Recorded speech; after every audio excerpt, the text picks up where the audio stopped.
A manhã de 14 de março de 1871 amanheceu com um calor úmido e sufocante sobre a fazenda Santa Cruz do Ribeirão, no interior da província de São Paulo.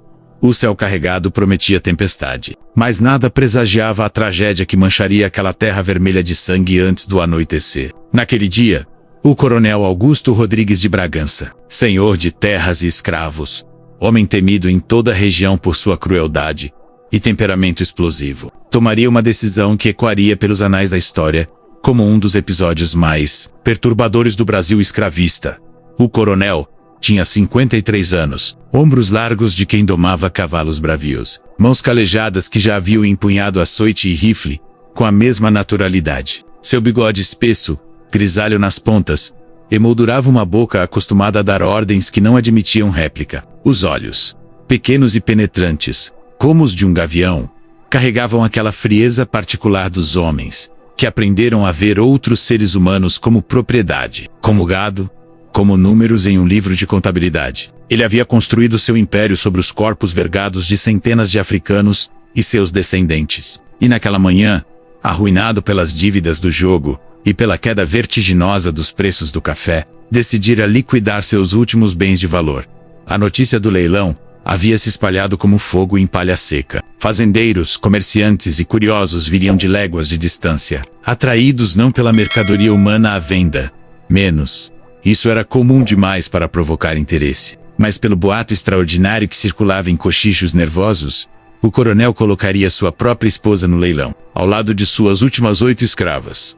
Dona Isabela Maria de Bragança tinha 37 anos, mas aparentava 50. O casamento com o coronel havia consumido sua juventude como uma vela que queima rápido demais. Alta e magra, com a postura ereta que lhe fora ensinada no colégio interno de freiras em São Paulo capital, ela mantinha uma dignidade silenciosa que intrigava a todos. Seus olhos castanhos, fundos e melancólicos, guardavam segredos que ninguém ousava perguntar. Naquela manhã, vestida com seu melhor vestido de seda azul marinho, já desgastado e remendado em pontos que ela tentava esconder, ela guardava seu destino com uma serenidade perturbadora. Não, suplicava. Apenas esperava, como se aquele momento fosse o desfecho inevitável de uma história escrita há muito tempo. As 8 escravas foram trazidas do tronco e da senzala 1 hora antes do início do leilão. Cada uma carregava em seu corpo e em sua alma as marcas indeléveis da instituição que as transformara em coisas. Juana, a mais velha, tinha 42 anos e a pele negra marcada por cicatrizes de chicote que formavam desenhos grotescos em suas costas. Seus olhos, apesar de tudo, mantinham uma fagulha de revolta que o coronel nunca conseguira apagar completamente. Ela era mucama, trabalhava na casa grande e conhecia todos os segredos daquela família podre. Benedita, 28 anos, era mucama também, mãe de 3 filhos que já haviam sido vendidos quando ainda eram crianças. Seu rosto redondo e suave escondia uma dor tão profunda que parecia ter escavado um buraco em seu peito. Ela não falava muito desde que levaram seu caçula de braços 6 anos atrás. Apenas trabalhava, obedecia e, nas noites de lua nova, cantava canções tristes em uma língua que aprendera com sua avó, trazida acorrentada da costa da mina. Rosa tinha apenas 16 anos, pele mais clara que as outras, filha de uma escrava e do antigo feitor da fazenda. Seus olhos verdes assustados revelavam o terror de uma menina que ainda não compreendera completamente a dimensão do horror em que vivia. O coronel a cobiçava, todos sabiam, e ela sabia que seu destino poderia ser ainda pior do que o presente. Francisca, Teresa, Maria das Dores, Luzia e Rita completavam o grupo, cada uma com sua história de sofrimento, cada uma com seus sonhos sufocados, cada uma com sua humanidade negada diariamente. Francisca era lavadeira, tinha as mãos permanentemente inchadas e rachadas pela água fria e pelo sabão forte. Teresa, cozinheira, guardava nas receitas que preparava o único resquício de liberdade que conhecera, temperos que lembravam sua mãe e sua terra natal. Maria das Dores, cujo nome já era um testamento de sua existência, trabalhava na lavoura desde os 7 anos e tinha os olhos permanentemente baixos, incapaz de olhar diretamente para qualquer pessoa branca. Luzia era jovem, forte, rebelde quando podia, e carregava dentro de si uma raiva que um dia explodiria. Rita, a mais calada, rezava constantemente, murmurando orações católicas misturadas com invocações. Aurixás que sua bisavó lhe ensinara em segredo, O pátio da fazenda foi preparado como um teatro macabro. Cadeiras de madeira foram dispostas em semicírculo ao redor de um palanque improvisado com tábuas de pinho. Uma mesa comprida, coberta com uma toalha branca manchada de vinho, seria o balcão do leiloeiro. Joaquim da Silva Prado, um homem gordo e suado de Santos, especialista em leilões de escravos, terra e gado, chegara na noite anterior. Ele conhecia o ofício como poucos. Sabia modular a voz para excitar a ganância dos compradores. Sabia criar tensão, competição. Sabia transformar seres humanos em mercadoria disputada. Por volta das 10 horas da manhã, começaram a chegar as carruagens. Fazendeiros com suas esposas curiosas, comerciantes com bolsas cheias de dinheiro, alguns aventureiros e especuladores. Havia até um fotógrafo ambulante, um italiano chamado Giuseppe Marini, que montou seu equipamento volumoso esperando capturar a cena extraordinária. A presença de quase 60 pessoas naquele espaço, normalmente silencioso, criava uma atmosfera carnavalesca e mórbida ao mesmo tempo. Serviam cachaça e café em canecas de metal, e os homens conversavam alto, riam, faziam apostas sobre quanto valeria cada peça às 11 horas. O coronel Augusto surgiu na varanda da Casa Grande. Usava seu melhor terno preto, botas de couro engraxado, corrente de ouro atravessando o colete. Segurava uma bengala de jacarandá com castão de prata, mais por ostentação que por necessidade. Seu rosto era uma máscara de pedra, mas seus olhos brilhavam com uma mistura de fúria e humilhação. Aquele homem, acostumado a mandar e a ser temido, via-se obrigado pelas circunstâncias a se desfazer publicamente de tudo que lhe restava. As dívidas de jogo haviam alcançado cifras astronômicas. Os credores ameaçavam tomar-lhe as terras. O banco hipotecário já havia iniciado o processo de execução. Este leilão era sua última tentativa de salvar algo, de pagar o suficiente para ganhar tempo, para reconstruir. Mas havia algo mais naquele ato além do desespero financeiro. Havia vingança. Dona Isabela, sua esposa, cometera o imperdoável. Ela ousara confrontá-lo, questionar sua autoridade, revelar em público, durante um jantar com vizinhos, certas verdades que deveriam permanecer enterradas. A natureza exata de sua transgressão permanecia um mistério sussurrado. Mas alguns diziam que ela descobrira e expusera o envolvimento do coronel em um caso de assassinato de um escravo fugido que pertencia a outra fazenda. Outros murmuravam que ela tinha um amante, um advogado abolicionista de São Paulo, que visitara a região meses atrás. Havia quem afirmasse que o verdadeiro pecado de Isabela fora simplesmente envelhecer, perder a beleza, deixar de ser objeto de desejo, tornando-se um estorvo, uma lembrança ambulante de uma escolha matrimonial que o coronel lamentava. O leiloeiro Joaquim subiu ao palanque e bateu seu martelo 3 vezes. O burburinho cessou. Ele ajustou os óculos, consultou seus papéis e, com voz solene, deu início ao evento. Senhores e senhoras, estamos aqui reunidos para proceder ao leilão judicial dos bens móveis do ilustre coronel Augusto Rodrigues de Bragança, conforme determinação do Juízo de Direito da comarca. Iniciaremos com os escravos, peças de primeira qualidade, aptos para todo tipo de serviço. As 8 mulheres foram trazidas ao palanque. Juana foi a primeira. O leiloeiro pediu que ela abrisse a boca, mostrasse os dentes, levantasse os braços. Descreveu suas qualidades como se falasse de uma égua. Negra, de 42 anos. Saudável, experimentada, no serviço doméstico. Sabe cozinhar e lavar. Pequena marca de ferrão nas costas. Nada que comprometa seu valor. Lance initial, 400 mil réis. Os lances subiram lentamente. Um fazendeiro de barba cerrada ofereceu 450. Outro, 500. Finalmente, por 600 mil réis, Joana foi arrematada por um comerciante de escravos de Campinas. Um sujeito magro de olhos frios, que planejava revendê-la com lucro. Uma a uma, as mulheres foram leiloadas. Benedita por 520 mil réis. Francisca por 480. O processo era lento, mecânico, desumanizador em sua burocracia cruel. Rosa, a menina de 16 anos de olhos verdes, provocou uma disputa acirrada. 2 homens a queriam, e não era difícil adivinhar suas intenções. O lance chegou a 800 mil réis, um valor excepcional. O vencedor, um fazendeiro obeso de Itu, sorriu satisfeito, enquanto Rosa começava a chorar silenciosamente. Quando chegou a vez de Maria das Dores, algo estranho aconteceu. Ela subiu ao palanque, e pela primeira vez em anos, ergueu os olhos. Fitou a plateia com uma intensidade que fez alguns compradores recuarem instintivamente. Então, Com voz clara e firme que ninguém esperava ouvir, ela disse: "Sou gente. Somos gente. Vocês vão pagar por isso. Deus vai cobrar." Um silêncio gelado tomou conta do pátio. O leiloeiro, desconcertado, olhou para o coronel, que fez um gesto impaciente. 2 capangas se aproximaram de Maria das Dores e a forçaram a descer, empurrando-a de volta para junto das outras. Mas suas palavras ficaram suspensas no ar como uma maldição, como uma profecia. Finalmente, após 2 horas de leilão, chegou o momento que todos esperavam com uma mistura de horror e fascinação mórbida. O leiloeiro hesitou, consultou novamente seus papéis, engoliu seco e anunciou: "Agora, conforme determinação do proprietário, colocaremos em leilão a senhora Dona Isabela Maria de Bragança, esposa legítima do coronel Augusto Rodrigues de Bragança." Um murmúrio de choque percorreu a audiência. Algumas mulheres se entreolharam, escandalizadas. Os homens, surpresos, aguardavam a explicação. O leiloeiro prosseguiu, a voz trêmula, por força de contrato matrimonial peculiar e mediante autorização judicial extraordinária, baseada em dívidas conjuntas contraídas pela senhora, em nome do casal. Procede-se a este ato legal.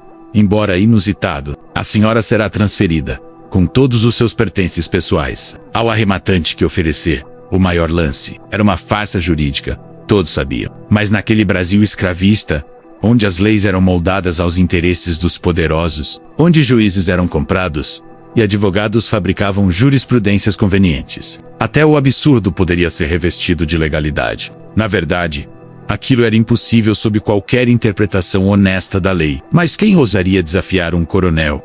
Mesmo um coronel arruinado. Dona Isabela subiu ao palanque com passos lentos e dignos. Não baixou os olhos. Neutro. Encarou cada pessoa presente com um olhar que misturava desprezo, dor e uma estranha aceitação. Quando seus olhos encontraram os do marido, algo passou entre eles. Uma comunicação silenciosa, carregada de ódio, traição e histórias não contadas. Lance Nichel, gaguejou o leiloeiro. Um conto de réis. Ninguém se moveu. O constrangimento era palpável. Leiloar escravos era aceitável, era normal. Mas leiloar uma mulher branca, uma senhora da sociedade, mesmo em circunstâncias excepcionais, atravessava uma linha invisível mas poderosa. O coronel se levantou, a voz cortando o silêncio como uma lâmina. "Se ninguém oferece lance, começarei por 500 mil réis. Alguém quer minha esposa por menos que uma escrava comum?" A provocação funcionou. Um velho fazendeiro de Sorocaba, conhecido por sua excentricidade e crueldade, levantou a mão. 600. Outro, um comerciante de café de Santos. 700. Os lances começaram a subir. Lentamente a princípio, depois com mais vigor. Havia algo de perverso naquela competição. Como se os homens, excitados pela quebra de todos os tabus, pela transgressão absoluta, disputassem não uma pessoa, mas a própria ideia de poder ilimitado, de dominação total. Foi quando Isabela falou. Sua voz, surpreendentemente calma, fez todos se calarem. "Vocês querem saber por que estou aqui? Querem saber meu pecado?" O coronel deu um passo à frente, furioso. "Cale a boca, mulher!" Mas Isabela continuou, implacável. "Meu pecado foi descobrir que meu marido não é apenas um senhor de escravos, é um assassino de crianças. Há 3 anos, quando uma escrava chamada Benedita menos aquela ali, deu à luz um filho que tinha a pele mais clara, fruto do estupro dele mesmo, o coronel ordenou que o bebê fosse afogado no açude. Eu o confrontei. E por isso, estou aqui." Um silêncio de morte caiu sobre o pátio. Benedita soltou um grito gutural, animal, de dor acumulada. Várias pessoas se levantaram, algumas horrorizadas, outras incrédulas. O coronel ficou pálido, depois vermelho de fúria. "Mentiras, Elry." Mentiras de uma mulher ressentida. Mas Joana, a escrava mais velha, deu um passo à frente. E sua voz poderosa ecoou. "É verdade. Nós todas vimos. E não foi só uma criança. Foram 3. 3 bebês mortos porque tinham a pele clara demais e todo mundo saberia de quem eram filhos." O que aconteceu a seguir foi como se uma represa se rompesse. Teresa começou a gritar, contando outras atrocidades. Luzia, tomada pela raiva que sempre guardara, pegou uma pedra do chão. Os homens na plateia se levantaram, confusos, alguns indignados, outros tentando acalmar a situação. O fotógrafo, instintivamente, começou a preparar sua câmera, sentindo que testemunhava algo extraordinário e terrível.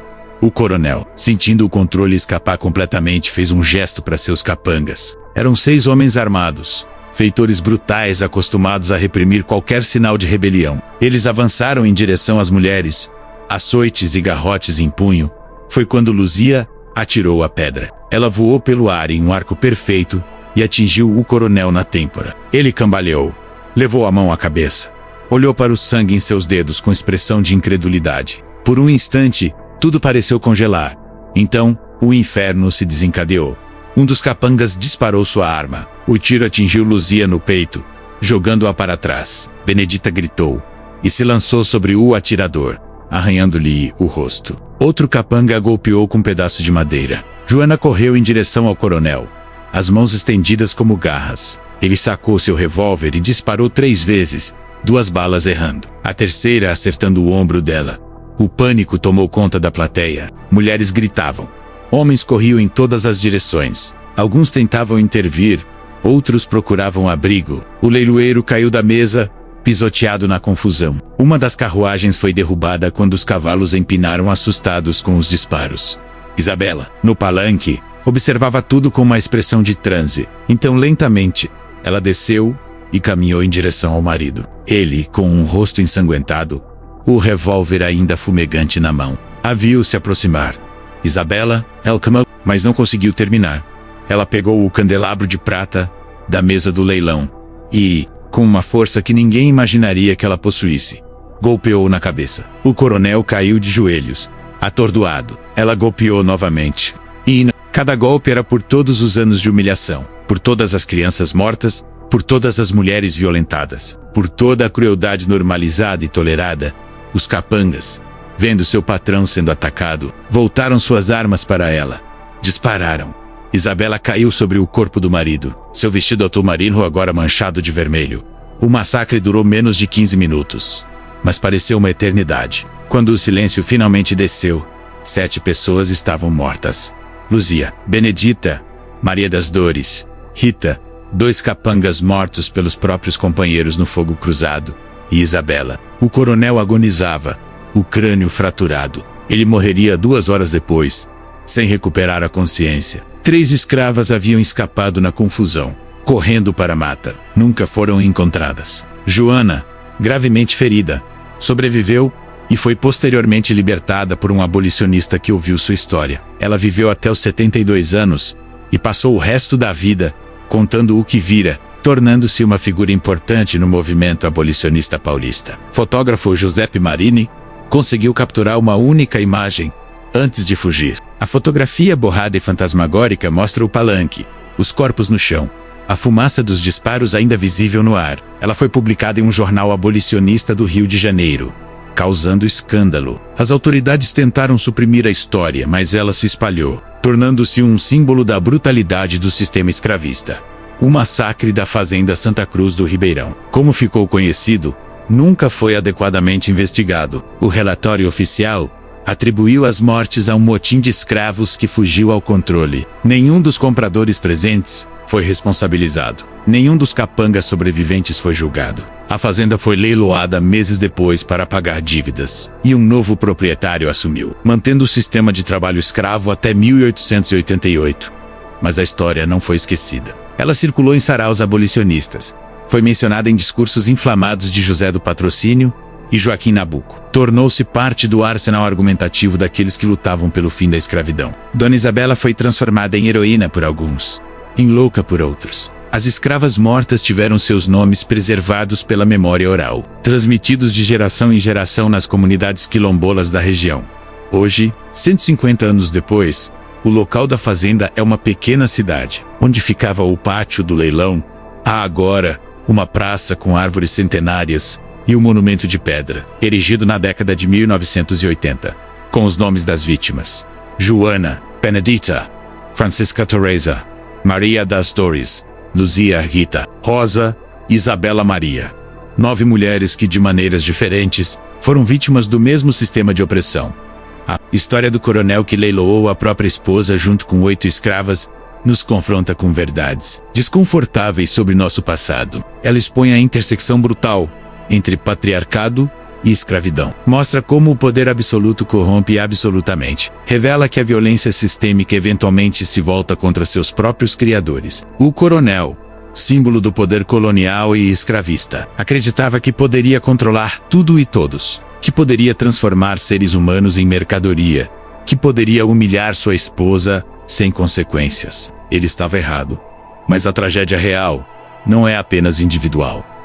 Aquele leilão não era uma aberração, mas a lógica extrema de um sistema que tratava pessoas como propriedade. Os horrores da fazenda Santa Cruz do Ribeirão foram repetidos, em diferentes gradações, em milhares de fazendas por todo o Brasil, durante quase 4 séculos. Cada número nas estatísticas da escravidão representa uma Joana, uma Benedita, uma Luzia, menos pessoas com sonhos, medos, amores e histórias que foram brutalmente apagadas.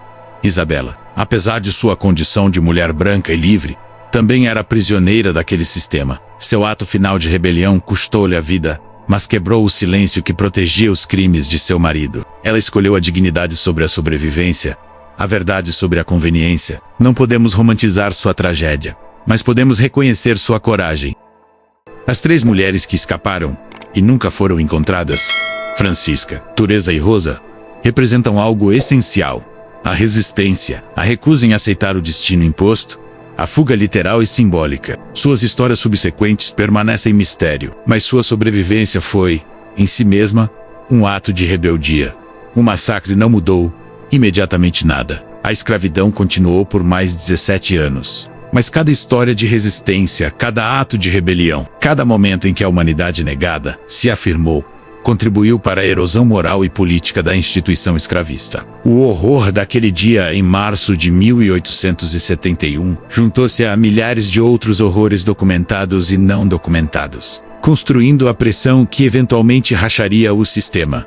Olhando para trás, através do abismo de tempo que nos separa daqueles eventos, é fácil imaginar que nós, vivendo no presente, nunca teríamos participado. Nunca teríamos consentido. Nunca teríamos sido os compradores naquele leilão. Mas essa presunção confortável ignora uma verdade incômoda. Sistemas de opressão funcionam precisamente porque pessoas comuns, não monstros, participam deles. Os homens e mulheres naquela plateia não se viam como vilões. Eles viviam dentro de uma estrutura social que naturalizava o horror, que tornava aceitável o inaceitável.